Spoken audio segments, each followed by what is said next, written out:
সংসদ নির্বাচনের জন্য টানা ছুটির পর রোববার প্রথম কার্যদিবসে চাঙ্গা দেশের 2 শেয়ার বাজার।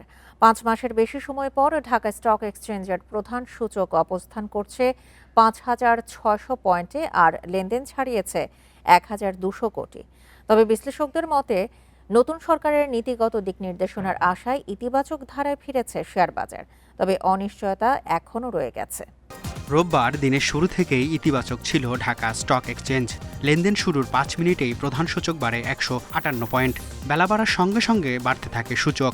দিন শেষে ডিএসইএক্স সূচক 200.72 পয়েন্ট বেড়ে 5 মাসের বেশি সময় পর অবস্থান করছে 5,600 পয়েন্টে। সূচকের পাশাপাশি 5 মাসের বেশি সময় পর আজ মোট লেনদেন হয়েছে 1,275 কোটি 9 লাখ টাকার শেয়ার, যা আগের দিনের চেয়ে 484 কোটি 94 লাখ টাকা বেশি।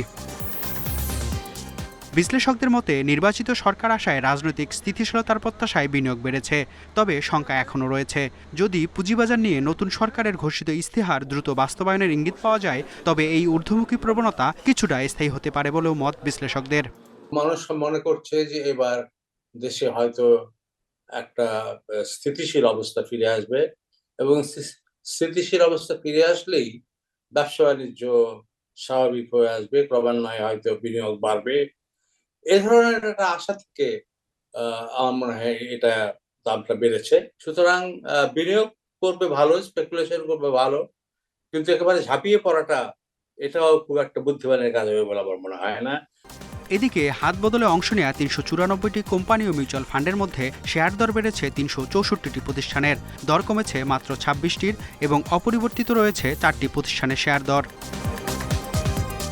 সবচেয়ে বেশি লেনদেন হওয়া প্রতিষ্ঠানের তালিকায় প্রথমেই আছে সিটি ব্যাংক, দ্বিতীয় অবস্থানে ঢাকা ব্যাংক, তৃতীয় অবস্থানে আছে স্কয়ার ফার্মাসিউটিক্যালস। এদিকে শতাংশের দিক থেকে দরবৃদ্ধির তালিকায় প্রথমেই আছে তুং হাই নিটিং, দ্বিতীয় অবস্থানে ফিনিক্স ফাইন্যান্স এবং তৃতীয় অবস্থানে আছে ফার্স্ট ফাইন্যান্স। অন্যদিকে চট্টগ্রাম স্টক এক্সচেঞ্জে সার্বিক সূচক 484.37 পয়েন্ট বেড়েছে। দিন শেষে অবস্থান করছে 15,518 পয়েন্টে। লেনদেন হয়েছে 24 কোটি 65 লাখ টাকার শেয়ার। মেহেদী হাসান, ইন্ডিপেন্ডেন্ট নিউজ, ঢাকা।